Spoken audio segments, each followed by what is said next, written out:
Just look at this plate of Bánh Cuốn. Totally worth waking up early for. The rolls are soft, thin, and lightly chewy. And yes, we are making them in a regular pan. No steamer, no fancy equipment. Just a good batter, the right heat, and a hungry stomach.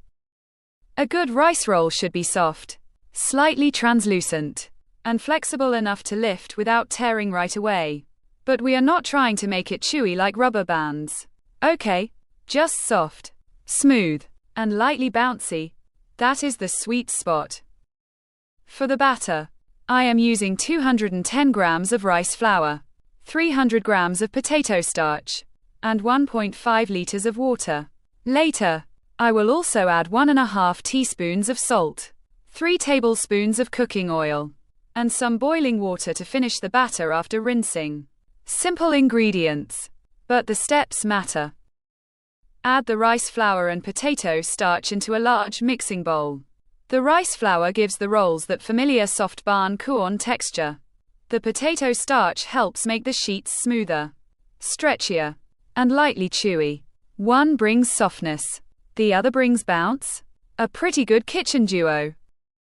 Now, slowly pour in 1.5 liters of water while stirring.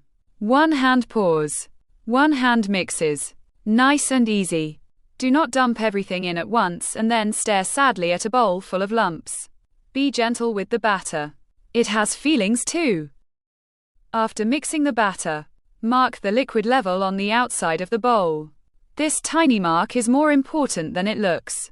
Later, after we rinse and pour off some water, this mark tells us exactly where to refill the batter. Now, add extra water to rinse the batter. Stir it well, and let it settle. You do not need to measure this extra water too carefully. That black mark has our back.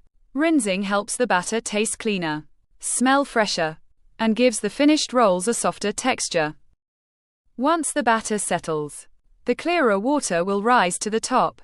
Gently pour off that clear layer. Go slowly here. We only want to say goodbye to the clear water, not to the precious batter at the bottom. If you have time, you can rinse it one more time.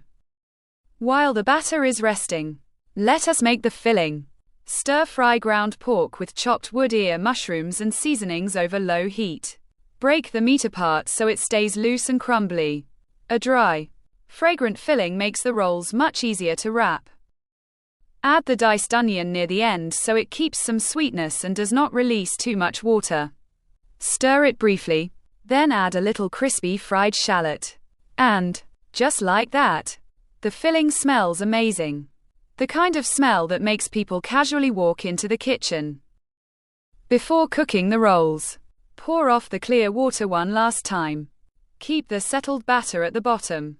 Then add 1.5 teaspoons of salt and 3 tablespoons of cooking oil. The salt gives the rolls a gentle flavor, and the oil helps them stay soft and release from the pan more easily. Now, pour boiling water back into the batter until it reaches the marked line. Pour and stir at the same time so the batter stays smooth. This is where the batter enters its grown-up phase. Not too thick, not too thin, just right for thin rice sheets. Heat a non-stick pan over medium heat and test it with a tiny drop of batter. If it makes a gentle sizzle, we are good.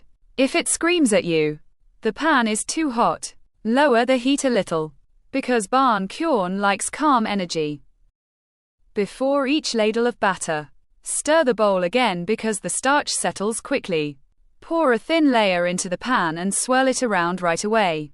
Cover for a few seconds, and the rice sheet is cooked. These rolls cook faster than morning hunger. Transfer the cooked sheet onto a lightly oiled tray. Add a small amount of filling, and roll it gently. Do not overfill it. We are making Bánh Cuốn, not wrapping a holiday gift basket.